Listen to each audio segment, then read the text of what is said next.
네, 안녕하세요. 저는 나바이 성당의 강승은 사도한 신부입니다.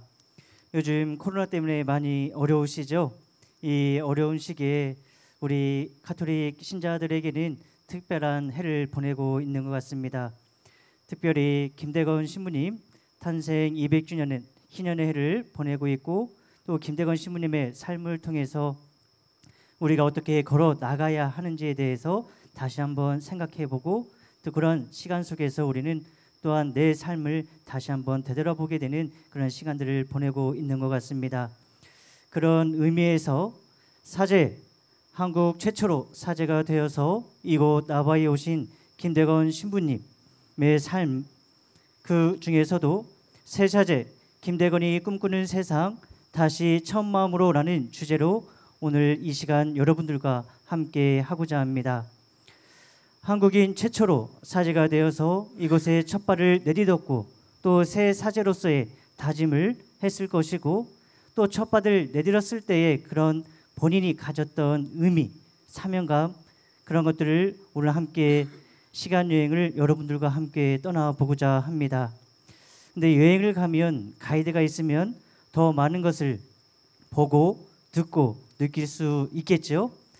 오늘 여러분들의 가이드 역할을 해주신 분들을 이 자리에 함께 모시도록 하겠습니다.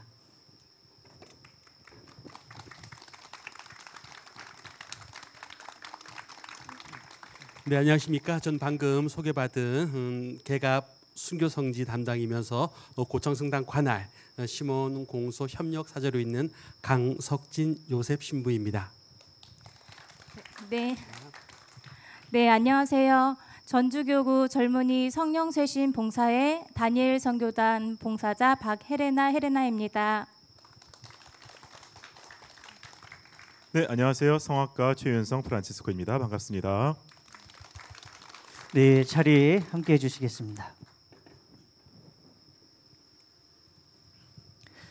오늘 여러분과 일부 나눌 주제에 대해서 한번 어떤 주제로 나눌 것인지 한번 볼까요?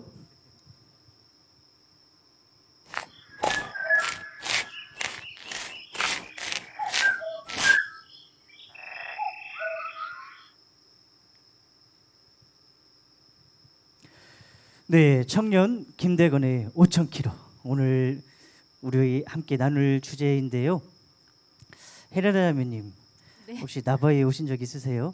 네, 나바이에 온 적 있습니다. 학생들하고도 함께 오고요. 성지 순례하려고 여러 번 방문했습니다. 그래서. 그때 왔을 때와 오늘 왔을 때 느낌이 어떠세요? 그간 성지순례 하러 올 때는 김대건 신부님을 이렇게 생각하면서 왔는데, 오늘은 특별히 청년 김대건이라는 게 조금 새로웠어요. 이 자리도 또 이렇게 좀 이렇게 요청이 들어왔을 때도 여길 내가 와도 되는 건가? 하는 생각이 조금 들었어요. 그런데 코로나19 시기에 저희가 김대건 신부님 탄생 200주년 희년을 맞이하면서 학생들과 또 청년들과 여기 성지를 전주교구에서 이제 다 교구별로 이렇게 그 성지 도는 곳이나 이렇게 정해져 있잖아요. 그래서 저희도 여기를 오려고 했는데 계획을 다 짰다가 무산됐어요. 그래서 이번에 이렇게 올 수 있게 돼서 좀 나름 의미 있고 감사합니다. 네. 네, 징그러운 마음으로 환영합니다. 네, 최윤성 형제님, 네. 성악가로 좀 활동하고 계시다고 들었는데, 네, 맞습니다. 요즘 근황이 어떻게 보내시고 계시는지요?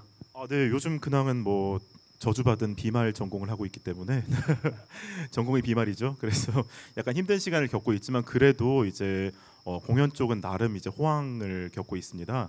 왜냐하면 지금 어쨌든 이제 단체들은 공연을 계속 이제 하려고 시도를 하고 있고, 그래서 관객석은 물론 이제 빈 자리가 많죠. 2자리 뛰기, 3자리 뛰기 이렇게 앉아 있으면서, 그렇지만 이제 공연은 계속 12월까지 저는 예정이 되어 있는 상태고요. 어쨌든 되게 많이 힘들진 않다는 걸 좀 말씀드리고 싶습니다. 네, 감사합니다. 그래도 간간히 공연 준비하느라고 바쁜 시간들을 보내시겠어요? 네, 맞습니다. 제가 조금 궁금한 점을 하나 여쭤봐도 될까요? 네. 사실 저는 나바위가 처음입니다. 그래서 사실 이 나바위라는 성지의 이름과 혹시 유래에 대해서 좀 여쭤볼 수 있는지 해서 말씀드리고 싶습니다. 네, 나바이라는 말은 이렇게 화산에 우리 앞에 있는 산이 화산이거든요.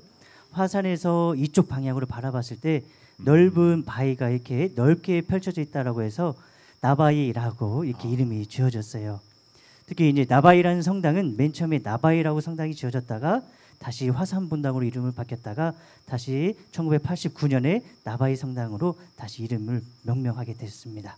아, 감사합니다. 저는 사실 맨 처음에 전화를 받고 야바위랑 약간 헷갈렸었거든요.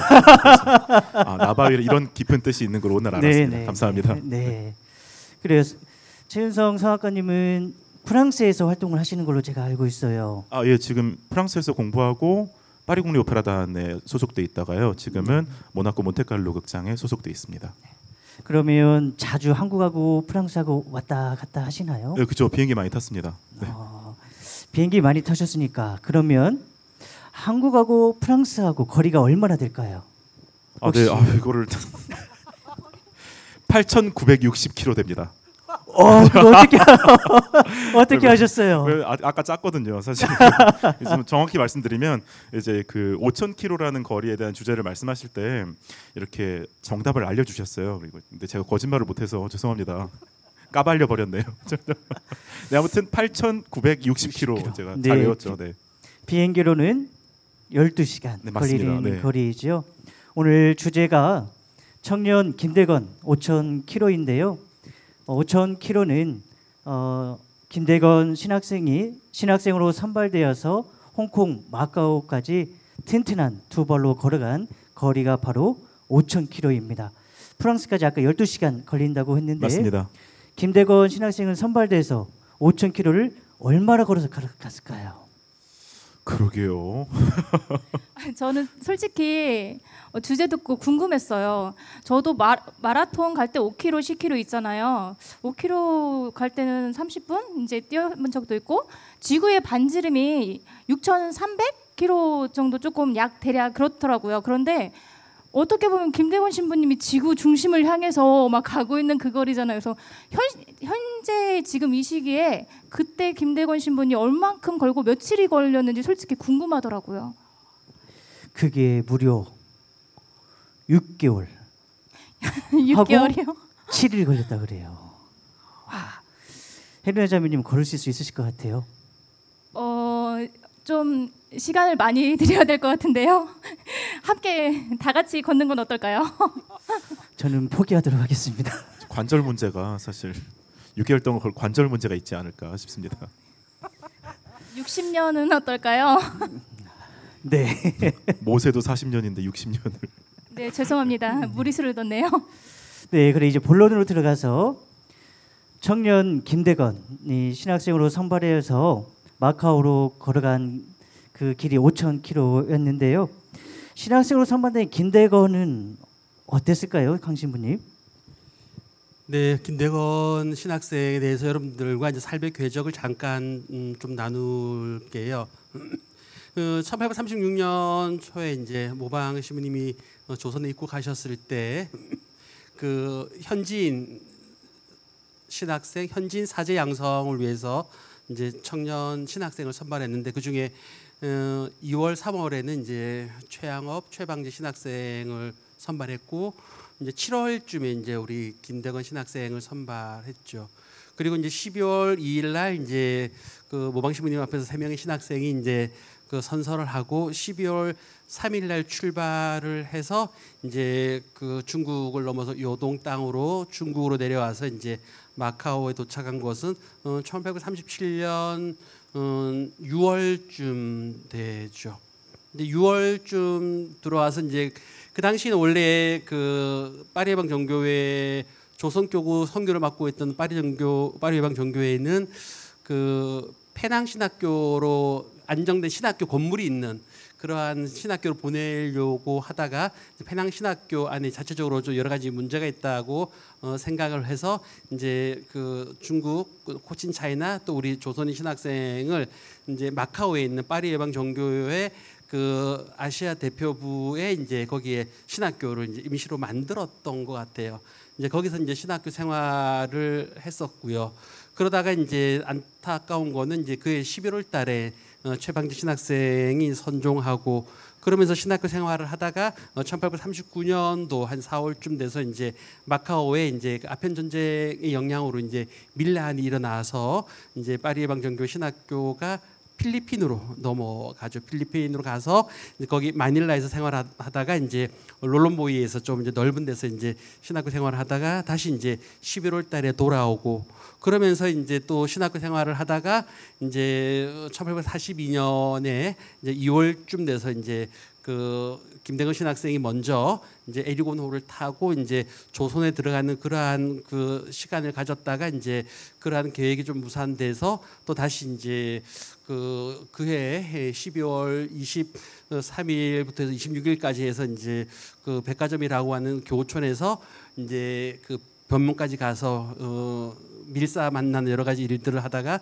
조선에 또 잠깐 들어갔다 또 나오게 되고 그러다가 또 이제 선교사 입국기를 추구하기 위해서 이제 동북아 쪽 압록강 말고 두만강 쪽에서 아시아 북동 아니 우리 조선으로 치면 북동쪽으로 들어오는 선교사 영입길도 찾기도 했었었고 그러다 또 다시 이제 또 그 소팔가자 그 지역에서 신학부를 하다가 그리고 저기 부제품을 받고 이제 또 상해로 넘어오고 그런 시간들을 보면 정상적인 신학교 건물은 아니었던 그러면서 늘 그냥 늘 길 위에서 강에서 바다에서 늘 신학 공부를 삶으로 행동으로 그리고 온전히 하느님께 의지하면서 그 삶을 살았던 신학생의 모습을 보면서 오늘날 이제 안정된 신학교 생활을 하고 있는 그러면서 좋은 신학생들을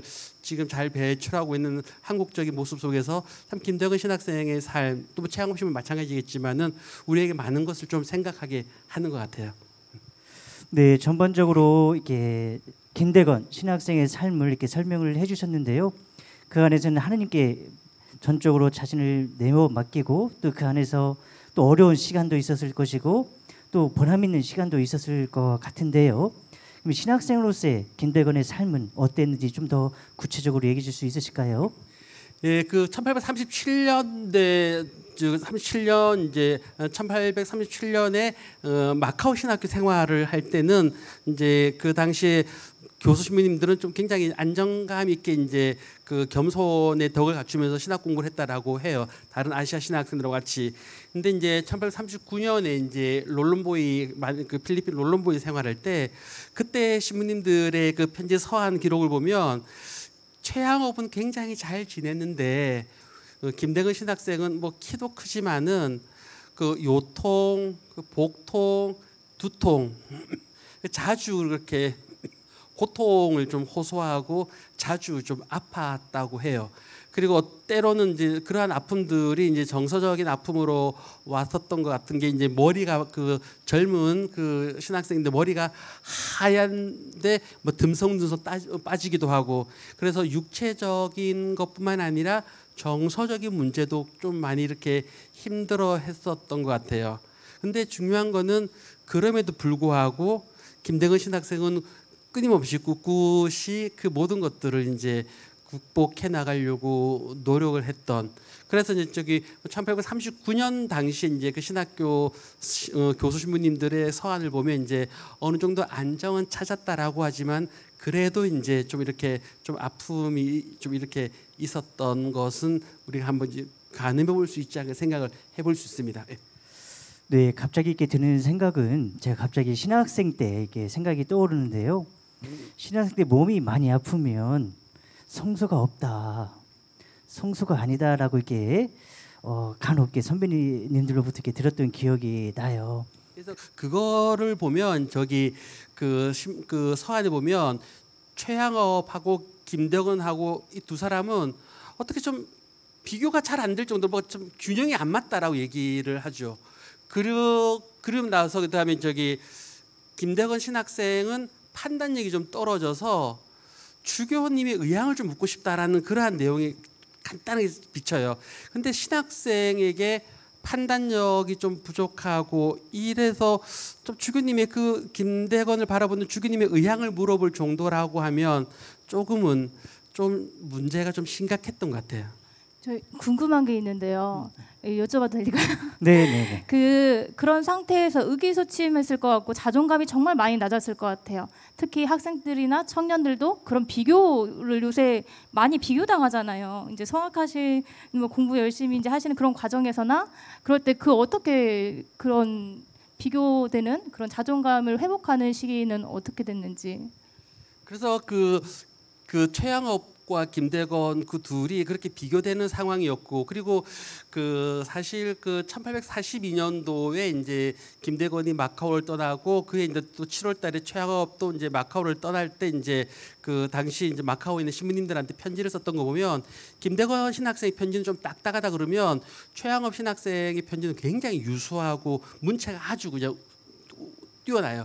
그리고 또 이제 최양업 같은 경우는 또 불어도 또 이렇게 또 잘했어. 왜냐하면 파리 해방 전교회 선교사들이 또 프랑스 분이니까. 그런데 이제 김대건 신학생 같은 경우는 그 당시에 이제 불어를 좀 공부하지 못하게끔, 왜냐하면 라틴어도 어려운데 무슨 그래 불어를 하냐 할 정도로 뭐 그런 여러 가지 것들이 경험을 했었을 텐데, 김대건 신학생은 그 어떤 누구 탓, 비교 이런 거 없이 아마 그 모든 것들을 온전히 받아들이고, 그리고 온전히 받아들이면서 그것을 하느님 안에서 끊임없이 이제 이렇게 풀어 나가려고 했던 아주 참 건강한 그런 모습들을 좀 볼 수 있었습니다. 어찌 보면 김대건은 이렇게 조급해하지 않고 천천히 자기가 가야 할 길을 순간순간의 어려움도 견뎌내면서 걸어갔다라고 해도 과언이 아니겠네요. 그렇죠. 네. 그럼 또 그런 순간에서 때로는 신학생으로서 삶을 포기하고도 싶었을 것 같기도 하는데, 혹시 김대건 신학생의 삶 안에서 전화위복의 계기, 혹시 그런 사건이나 사람이나 혹시 그런 것들이 있었을까요? 참 그 고마웠던 것은 이제 그 김대건 신학생이 이제 39년 그해 이제 11월 달에 다시 돌아왔을 때 그해 40년 이제 그 9월 21일 날 성 마테오 축일 날 그 당시에 이제 파리 해방 전교회 선교사였는데 아시아로 발령을 받은 분이 메스트르 신부님이 이제 그 발령을 받았는데, 메스트르 신부님 같은 경우는 이제 교구 사제로서 7년을 살다가 다시 이제 이렇게 선교사로 오셨던 분이었고, 그래서 이 메스트르 신부님에 대한 임지 발령을 조선이다, 중국이다, 코친 차이나다가 아니라 그 당시 이제 그 파리 마카오에 있는 대표부 책임 신부님이 이제 발령지를 주기로 이렇게 했었던 것 같아요. 그러면서 이제 자연스럽게 메스트르 신부님은 이제 신학생들이랑도 지내면서 그 대표 일을 하고 있었는데, 메스트르 신부님이 그해 1841년 11월 달에 파리 해방 전교회 그 지도자 그 담당 신부님들한테 보낸 그 서한에 보면 좀 재밌는 부분이 하나가 있는 것이, 마카오에 있는 신학생들 일 좀 많이 좀 시키지 말라고, 너무 허드렛 일들을 많이 시킨다고. 이걸 보면 김대건 신학생이 몸도 안 좋고 그런데 일까지 많이 해가지고 힘들었던 것들, 뭐 다른 분도 마찬가지지만, 그런데 그러한 여러 가지 계기를 보면 한 메스트르 신부님이 좀 특별했던 것 같아요. 그리고 그 당시 대표부 신부님이었던 리버 신부님이 메스트르 신부님에 대한 평가를, 이 신부님은 굉장히 현명하고 지혜롭고 그리고 어떠한 결단력이 분명하다라고 얘기를 했었는데, 현명하고 지혜로웠던 그 메스트르 신부님이 이제 그 신학생들을 돌보고 있는데 1842년 그해 2월 달에 이제 그 당시에 동아시아 그 지역을 막 이렇게 왔다 갔다 하던 프랑스 함대에 이제 세실이라고 하는 함장이 그 파리 해방 전교에 찾아와서 조선에 들어가고 싶은데 통역을 할 수 있는 신학생 한 사람을 달라라고 얘기를 하죠. 이때 이제 그 당시 책임자 리버 신부님은 이게 1839년 이후로 조선이랑 연락이 끊겨서 왜 끊겼는지를 좀 확인하고 싶어서 좋은 기회다 싶어서 그러면서 이제 메스트르 신부님에게 이제 조선 선교지로 이렇게 임명을 내리죠. 그러면서 메스트르 신부님에게 같이 갈 신학생을 누구로 선택하겠냐라고 얘기했을 때, 메스트르 신부님은 똑똑하고 괜찮았던 최양업보다는 김대건 신학생을 선택합니다. 그러면 김대건 신학생을 선택하자마자 바로 그 함장인 에리곤 호에 있는 군의관한테 김대건의 치료를 맡기죠. 그러면 김대건 신학생이 이제 구체적인 치료를 받게 됐는데 참 저는 그 장면이 참 와닿아요. 도움을 줄 때 막연한 말로의 도움이 아니라 이 사람이 구체적으로 무엇이 필요한지를 도와주는 그러한 모습들을 좀 보게 되죠. 그러면서 또 이제 에리곤 호 배에 탑승해서 이제 그의 이제 1842년 2월부터 해서 그 거의 8월 말까지 그 두 사람이 에리곤 호에서 이제 여러 가지 저기 이제 그 생활을 하게 되는데 원래는 이제 바로 그 길로 해서 조선을 가는 그런 방향이었을 줄 몰랐는데 그 당시 세실 함장이 눈병이 걸려가지고 한 2달이나 2달 반 동안 배가 꼼짝 않고 마닐라에 정박을 해요. 이런 여러 가지 시간 동안 그 메스트르 신부님은 41년도 11월 달에 신학생들한테는 모국어랑 라틴어만 가르쳐야 된다라고 얘기했던 그분이 그 둘이 같이 지내면서 그 메스트르 신부님은 또 김대건한테 불어도 가르치게 되는, 그러면서 내가 불어를 가르친 것에 대해서 그 파리 해방 종교 신부님들한테 뭐라고 그러지 마, 너희들도 이렇게 그 자그마한 골방에서 둘이 있으면 나처럼 될 수 있어라고 하는 그런 편지를 쓸 정도로, 그러면서 근데 그러한 시간을 보내면서 김대건과 그 메스트르 신부님 이 두 사람이 좋은 스승과 또 좋은 제자의 관계를 맺게 되면서 궁극적으로 김대건은 자신을 선택해준 스승 메스트르 신부님을 통해서 인간적인 용기를 갖게 되고, 그리고 굉장히 자신감도 얻게 되고, 그리고 조선에 들어간다는 것이 무슨 의미인지를 알 수 있었기 때문에 그거에 대해서 굉장히 좀 이렇게 용기를 가지고 이렇게 도전하는 그런 모습을 통해서 김대건 신학생이 서서히 약하고 여린 청년에서 강하고 용기 있고 그리고 뭔가 도전하는데 두려워하지 않는 건강한 신앙인으로 거듭나는 모습들을 이제 이렇게 말씀드릴 수 있겠습니다. 네, 김대건과 메스트로 신부님, 또 메스트로 신부님과 김대건과의 만남.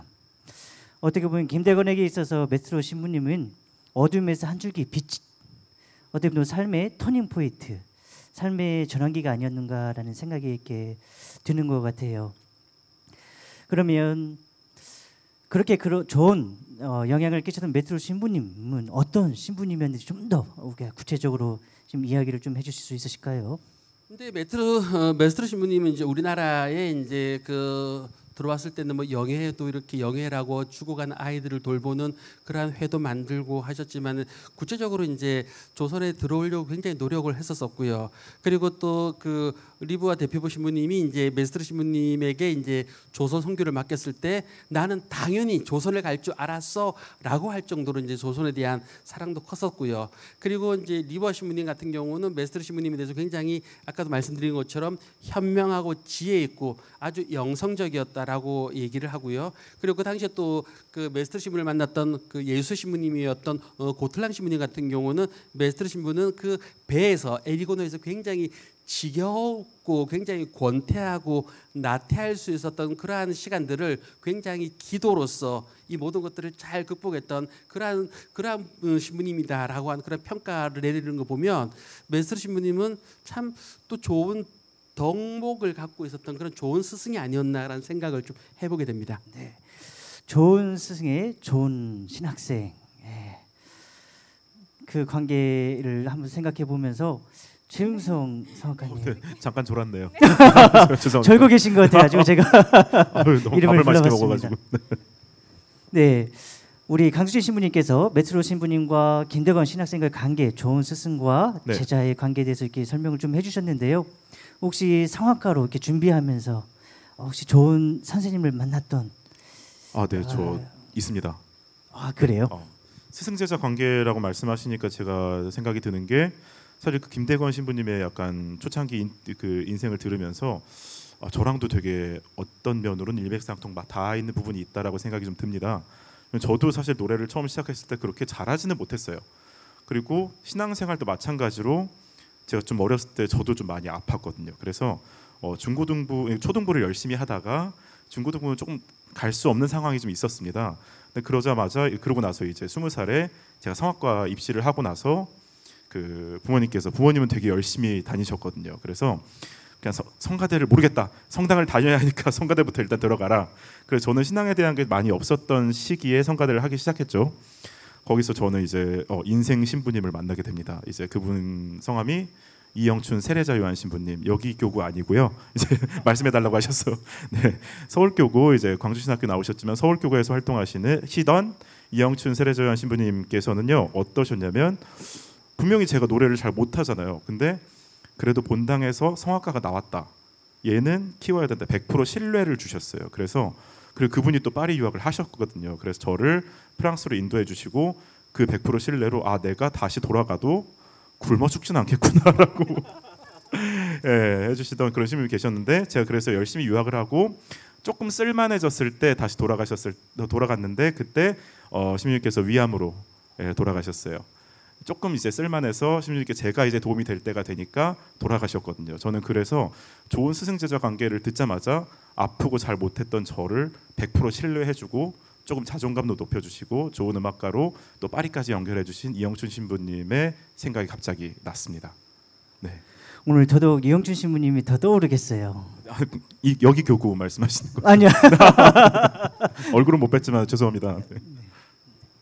혹시 헬리나 자매님도 저요. 저는 일단 뭐 스승 제자 그런 거 아까 얘기 들을 때 도움을 줄 때 그냥 말로 도와주는 게 아니라 그 사람이 도움을 받을 수 있게 도움을 줬다는 말이 크게 와닿았어요. 사랑도 사랑을 그냥 하는 것이 아니라 그 사람이 느끼게끔 사랑을 하라고 하잖아요. 그런 것처럼 제가 그렇게 느꼈던 것 중에 이제 하나가 청년 시절에 이제 대학교를 졸업하고 직장 생활을 열심히 하고 있다가 뭔가 직장과 그냥 딱딱딱 정해진 삶에서 그냥 너무 앞만 보고 달릴 때가 있잖아요. 가끔 뭔가 주어진 것에 뭔가 새로운 것을 찾기보다 주어진 것에 자꾸 달려가는 그 시점에서 성당을 다녀도 가끔 예전에는 정말 마음을 담았다면 다니기는 해요. 근데 가끔 내 마음속에 진심 정말 그 하나님에 대한 갈망 이게 살짝 빠졌었나 봐요. 그러니까 약간 가서 미사 드리고 주일학교 하고 이제 청년 생활하면서 있는데 어느 순간 제가 그걸 느끼고 있었어요. 그때 하느님께서 나한테 돌아오라고 그러셨는지 큰 이제 사고가 나게 된 경우가 이제 있었어요. 그래서 직장도 쉬게 되고 모든 것을 그냥 다 내려놓게 해주셨어요. 그래서 처음에는 옆에서 야 좀 천천히 해. 뭐 이렇게 좀 너무 바쁘게만 살지 마. 그리고 좀 이렇게 해보는 건 어때? 어디 뭐 청년들 그때도 당시에 뭐 어디 피정 같이 가자 할 때도 아니야 난 지금 이걸 해야 돼. 이것만 막 달려가던 찰나에 그때 줬던 모든 메시지를 그냥 딱 자르고 그냥 갔던데 한꺼번에 그냥 팡 하고 그래서 모든 걸 내려놓고 이제 병원에 좀 있다가 나왔을 때는 다시 세상 밖으로 나왔을 때는 저만 좀 천천히 가는 삶이었어요. 그냥 다들 빨리 가는 것 같은데 천천히 가는 것 같고 좀 불안한 마음도 있고 몸이 회복이 되는 과정에서 그럼 나는 이제 어떻게 살아야지? 좀 이러고 있다가 이제 청년 피정을 가게 됐어요. 그 당시에 이제 그 청년 피정에 뭐 청년 성서도 있고 선택도 있고 성령 묵상에 여러 가지가 있는데 선택이라는 프로그램을 갔다가 그리고 성령 묵상의 프로그램을 갔을 때 그 당시 지도 신부님이 이금재 마르코 신부님이셨는데 내가 외부적인 거든 내부적인 거든 모든 게 무너졌을 때 그 성경 말씀에 바스러지고 다시 이렇게 세워주는 그 말씀처럼 나약했을 때 강인함을 주시는 하나님을 좀 만났고 그 속에서 나와 함께 하시는 하나님을 만나는 그런 시간을 좀 가졌던 것 같아요. 그래서 그 이제 신부님과 면담을 통해서 내가 이런 체험이나 이 아픔 속에서도 하나님께서 나한테 뭘 바라시는가라는 것을 좀 생각할 수 있는 그런 계기가 돼가지고 그 면담 속에서 신부님께서 해주셨던 말씀이 저한테는 새로운 그런 삶의 터닝 포인트가 되었습니다. 네. 네, 두 분의 공통점은 두 분 다 신부님이시네요. 아팠다는 점도 비슷. 네. 청년 프로그램 갔을 때 뭐 신부님 말씀도 좋았지만 그 청년들의 나눔에서도 솔직히 공감이 많이 됐어요. 내가 아픔을 토로했을 때 처음엔 부끄러웠거든요. 내가 부족한 거, 나의 나약한 거, 힘든 거를 꺼내놓을 때 이런 걸 좀 꺼내놓기에 나를 꺼내놓기가 부끄러웠는데 뭔가를 꺼내놨을 때 상대방도 꺼내놓을 때 이게 치유되는 하나의 내가 사랑받고 있고 내가 치유되는 그런 걸 느낄 수 있어서 그때 함께 해줬던 청년들한테도 정말 감사합니다. 네. 네, 어떤 큰 아픔이나 어려움이 왔을 때 누군가의 손은 참 희망의 불씨를 또 지피는 것 같아요. 어떻게 보면 좋은 스승과 제자라는 것은 내가 다른 사람에게 또 다른 사람이 나에게 또 때로는 내가 내 자신에게 스승과 제자가 될 수도 있고 또 좋은 사람으로 이끌 수 있는 하나의 그런 것이 되지 않는가 싶은 생각이 듭니다. 근데 또 김대건으로 이야기를 돌아가서 김대건이 또 이제 신학생으로 선발돼서 그 과정 속에서 조선으로 이렇게 입국하기 위해서 많은 노력을 하잖아요. 또 그런 과정 안에서 또 좋지 않은 이야기도 또 듣게 되고 혹시 그 이야기를 신부님 풀어주실 수 있으실까요? 네, 이제 우리 김대건 신학생은 이제 메스트르 신부님과 지내면서 굉장히 이제 용기도 출중하고 도정 정신도 이제 생기게 됐죠. 그러다가 이제 1842년 이제 8월 말에 이제 그 에리고노에서 하선하고 나서 이제 한 10월, 11월, 이제 12월 함께 지내면서 이제 그 둘은 메스트르 신부님이랑 이제 그 김대건 신학생은 이제 12월 한 22일쯤 돼서 이제 아주 거지로 변장을 해서 이제 조선에 들어갈 준비를 했었는데 이제 그 당시에 이제 그 주변에 많은 분들하고 특히 이제 그 당시에 그 지역에 주교님이 베롤 주교님이 가지 말라고 일단은 저기 메스트르 신부님은 외국인이기 때문에 지금 듣자 하니 조선에 얼핏 박해가 있었다는 것 같은데 하여튼 위험하니까 가지 말고 이제 김대건 신학생만 먼저 그 변문에 보내서 조선의 분위기를 좀 알아보게 이렇게 하라라고 하죠. 그래서 김대건 신학생은 이제 1842년 12월 23일쯤 출발해 가지고 한 26일쯤 3일을 걸어서 변문에 도착해서 27일 날 이제 그 변문 근처에 어슬렁어슬렁거리는데 때마침 조선에서 북경으로 가는 그 연행 사신단을 만나는데 그 중에 우연찮게 한 사람에게 다가가서 이제 이렇게 누구냐라고 이렇게 얘기하면서 알고 보니까 김 프란치스코라는 조선 밀사를 만나게 돼요. 그 밀사를 만나게 되고 밀사를 통해서 1839년에 생생한 저기 박해 얘기도 듣고 그리고 자신의 아버지 김제주 이나시오의 순교 얘기 듣고 어머니가 이제 거의 이제 떠돌이 생활을 한다는 얘기 듣고 그리고 자기 동창인 최양업 신학생의 아버지 최경환과 이성래가 또 참수했던 얘기를 듣게 됩니다. 그래서 이제 그 김대건은 그러면 내가 어떻게 조선에 들어갈 수 있냐라고 얘기를 하니까 지금 아마도 나무꾼 복장을 해서 가면 되지 않겠냐라고 얘기를 하니까 김대건 신학생은 27일 날 김 프란치스코를 만나서 28일 날 하루 아마 고민을 하고 29일 날 정말 들어가게 되는 거죠. 근데 그때 그 메스트르 신부님이 김대건 신학생을 보낼 때 혹시나 조선인 사신을 만나면 그 밀사를 만나면 본인한테 바로 연락을 하라라고 얘기했는데 어쩌면 그거보다도 이제 그 넌지시 내년 그 43년쯤 돼서 조선에 들어갈 어떤 그런 각오를 했던 메스트르 신부님의 이야기 그리고 조선의 박해 상황을 보고 그 용기와 더불어 용기가 너무 가득 찬 용기를 우리는 만용이라고 하지 않습니까? 갑자기 이제 만용이 생겨서 김대건 신학생이 그러면 이제 그 다음 날 29일 날 아주 그 나무꾼 복장을 해서 이제 들어가죠.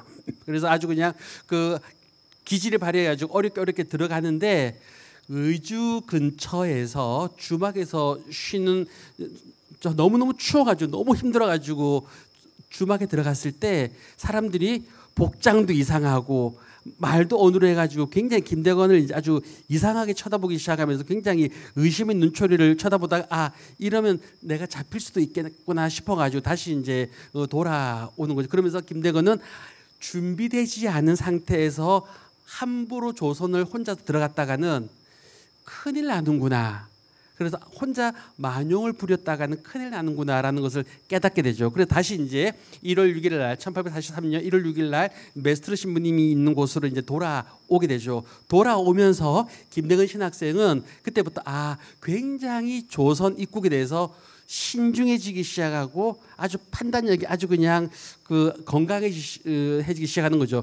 그 예전에 시민들로부터 판단력 문제까지도 굉장히 이렇게 좀 의심을 받았던 김대건인데 그러면서 이제 아주 그냥 판단력도 뛰어나고 그리고 이제 자기가 할 수 있는 것과 하면 아직 안 되는 준비 안 되는 그런 상황들을 잘 이렇게 알았던 것 같아요. 그래서 그 1843년 3월달에 또 9월달에 김대건 신학생 그 변문에서 조선의 밀사를 만나지만은 함부로 그렇게 만용을 부려서 또 조선에 들어갈 준비를 하지 않고 아주 잘 준비해서 조선에 들어갈 준비를 차곡차곡 했던 모습을 보면서 김대건 신학생 역시도 이제 우리와 똑같은 용기가 갑자기 이제 너무 넘쳐서 만용을 부리기도 하지만은 또한 그것이 이게 아니고다라는 것을 깨닫기도 하고 그러면서 굉장히 좋은 청년으로 이렇게 성장해 나갔던 그런 모습들을 이제 여러분들께 이렇게 또 나눠드리고 있습니다.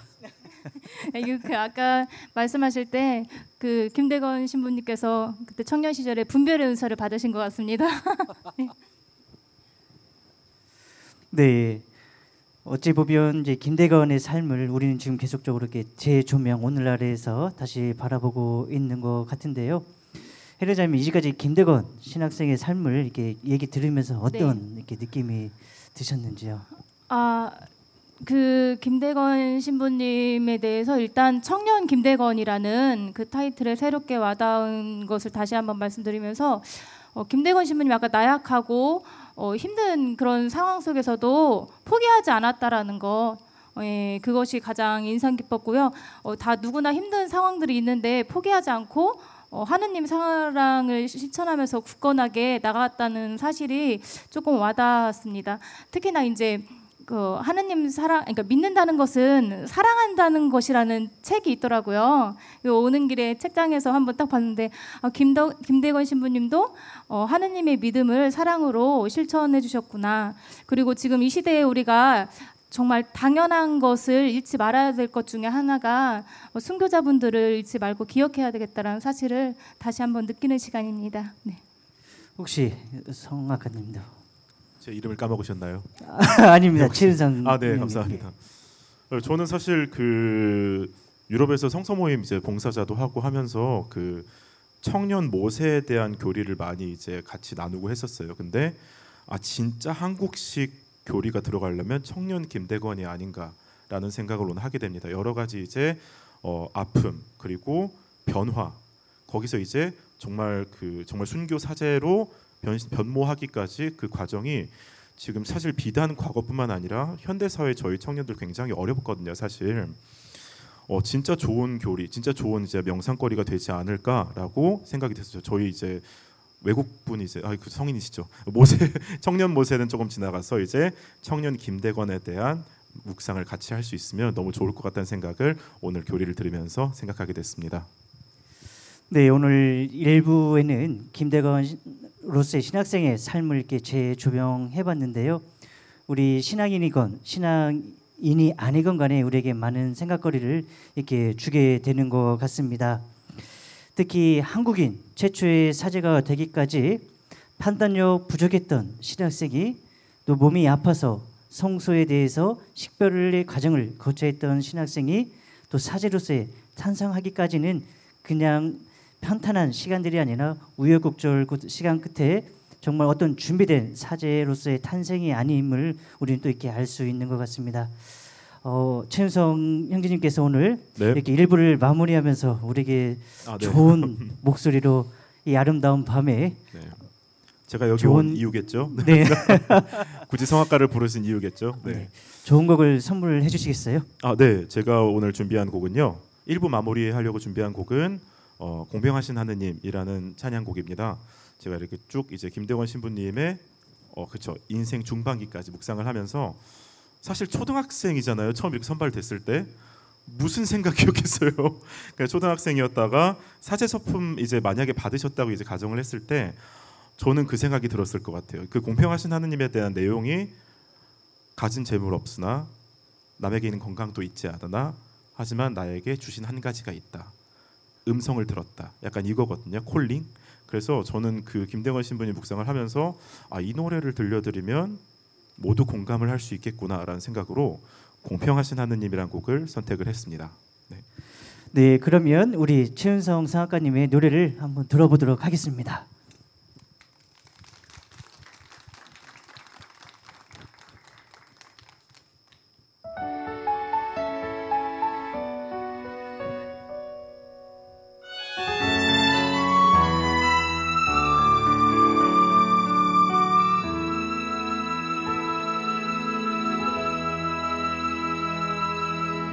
나 가진 재물 없으나 나 남이 가진 지식 없으나 나 남에게 있는 건강 있지 않으나 나 남이 없는 것 있으니 나 남이 못 본 것을 보았고 나 남이 듣지 못한 음성 들었고 나 남이 받지 못한 사랑 받았고 나 남이 모르는 것 깨달았네.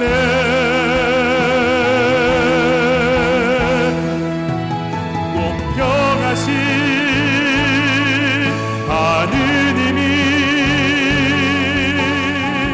나 남이 가진 건 나 없지만 공평하신 하느님이 난 남이 없는 것 갖게 하셨네.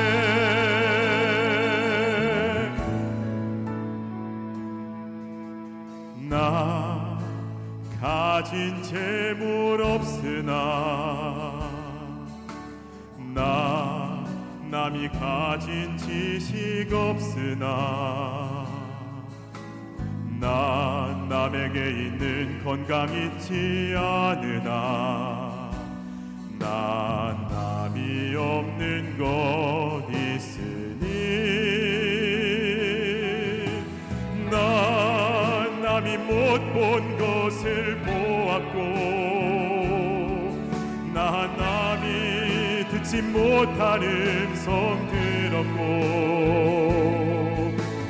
나 남이 받지 못한 사랑 받았고 나 남이 모르는 것 깨달았네.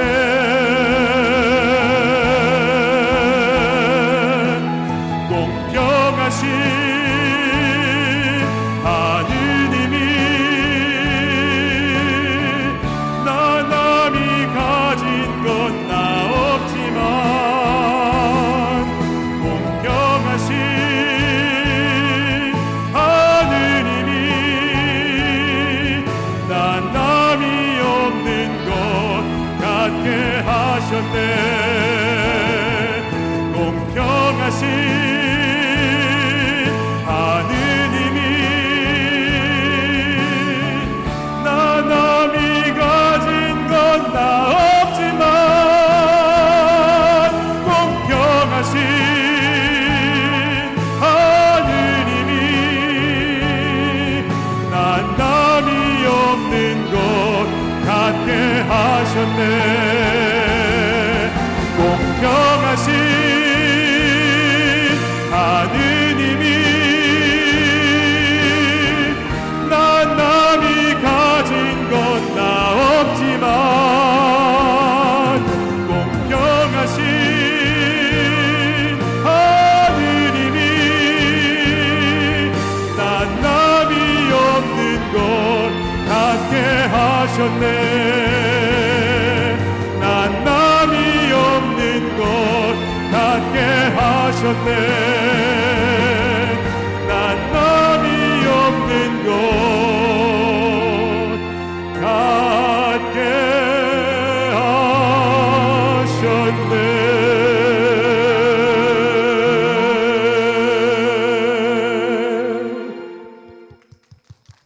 감사합니다.